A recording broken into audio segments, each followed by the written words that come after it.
वंचित बहुजन अघाड़ी अकेले चुनाव लड़ेगी। चुनाव महाविकास अघाड़ी में शामिल नहीं होगी, अकेले चुनाव लड़ेगी। ये चुनाव के वक्त में प्रकाश अंबेडकर जो है ये उनका ये फैसला है।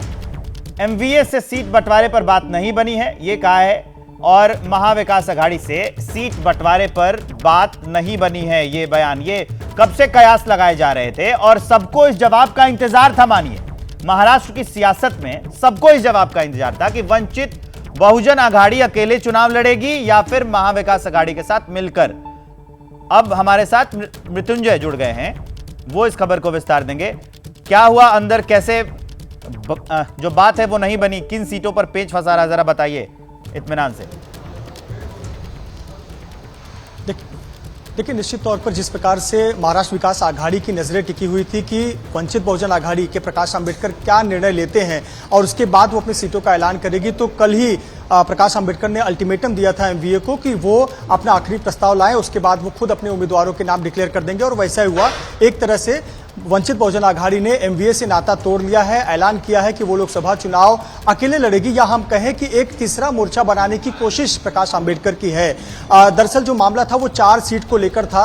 महाराष्ट्र विकास आघाड़ी ने 4 सीटों का प्रस्ताव दिया था वंचित बहुजन आघाड़ी को लड़ने के लिए, लेकिन प्रकाश अंबेडकर का कहना था कि वो कम से कम 7 सीट चाहते हैं। और ये जो 4 सीटें दी जा रही हैं, इन 4 सीटों पर ऐसी सीटें दी जा रही हैं जहां हमारे जीतने के चांस कम है। तो ऐसे पर बात नहीं बनी। शिवसेना आखिरी तक सिर्फ इसी पर कायम रही कि आपको 4 ही सीट मिलेगी, इससे ज्यादा नहीं मिलेगी, इससे आगे बातचीत नहीं होगी। और कुल मिलाकर जो कल अल्टीमेटम दिया था वो खत्म हुआ और आज प्रकाश अंबेडकर ने ऐलान कर दिया कि वो एमवीए के साथ नहीं रहेंगे। 8 उम्मीदवारों के नाम का ऐलान कर दिया है। खुद वो अकोला से उम्मीदवार हैं, अकोला से वो चुनाव लड़ रहे हैं। लेकिन देखिए, बड़ा दिलचस्प है, खुद तो एमवीए से अलग हुए, लेकिन एमवीए में झगड़ा लगाकर वो अलग होते नजर आ रहे हैं। नागपुर में विकास ठाकरे चुनाव लड़ रहे हैं, कांग्रेस के उम्मीदवार है, वहां पर वंचित बहुजन आघाड़ी ने उनका समर्थन किया है। सांगली में ओबीसी उम्मीदवार होगा, वहां पर जो भी उम्मीदवार होगा वहां पर वंचित बहुजन आघाड़ी ने समर्थन किया है। तो कुल मिलाकर कांग्रेस के उम्मीदवारों को समर्थन कर रहे हैं, लेकिन एमवीए के साथ चुनाव नहीं लड़ेंगे। 8 उम्मीदवारों का ऐलान हो चुका है। शाम 4 बजे रामटेक की सीट पर भी नाम का उम्मीदवार ऐलान कर देंगे। कुल मिलाकर इस चुनाव में प्रकाश अंबेडकर मनोज जरांगे पाटिल के साथ एक नई युति बनाते हुए नजर आ रहे हैं, साफ नजर आ रहे हैं, और अकेले चुनाव लड़ेंगे, ऐलान हो गया है। आपका बहुत बहुत शुक्रिया इस जानकारी के लिए। चलिए आगे बढ़ते हुए, लोकसभा में रामपुर सीट का मुकाबला अब दिलचस्प होता जा रहा है। बड़ी खबर फिर आई है कि समाजवादी पार्टी की ओर से दिल्ली की एक मस्जिद के इमाम मौलाना नदवी को टिकट मिलने के बाद एक बड़ी खबर है। आजम खान के करीबी आसिम राजा ने भी पर्चा खरीद लिया है। अब सवाल यह है कि क्या आसिम राजा समाजवादी पार्टी के उम्मीदवार के खिलाफ चुनाव लड़ेंगे। यह बड़ा अपडेट हम आपको बता रहे हैं। ये वो सीट जिस पर पेच और ज्यादा फंसता जा रहा है। संजय त्रिपाठी, ये क्या कहानी है, जरा समझाइए। बड़ी तेजी से विवेक ये पूरा घटनाक्रम बदला है। आपने देखा किस तरह से आजम खान ने अखिलेश यादव से कहा कि वो चुनाव लड़ें, अगर वो चुनाव नहीं लड़ेंगे तो समाजवादी पार्टी बहिष्कार करेगी रामपुर से लोकसभा चुनाव का।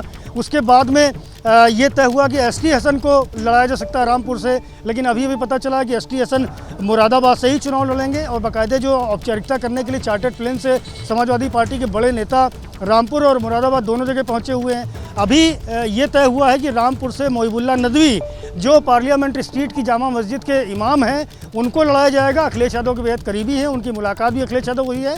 और जिस तरह का आजम खान और उनके कार्यकर्ताओं का, उनके समर्थकों का रवैया था, उसे समाजवादी पार्टी ने बेहद गंभीरता से लिया है, नाराजगी जताई है, और उसके बाद मोहिबुल्ला नदवी का नाम सामने आया है। इसी बीच आसिम रजा, जो पिछला लोकसभा बाई इलेक्शन लड़े थे और 42,000 वोटों से घनश्याम लोधी से चुनाव हारे थे, भारतीय जनता पार्टी के प्रत्याशी रहे घनश्याम लोधी, इस बार भी वही प्रत्याशी हैं, उनसे उपचुनाव हार चुके हैं।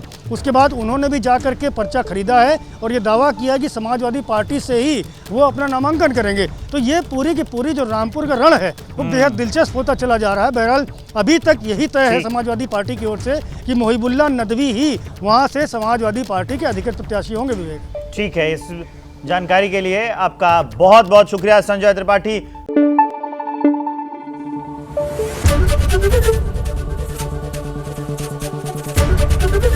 एबीपी न्यूज आपको रखे आगे।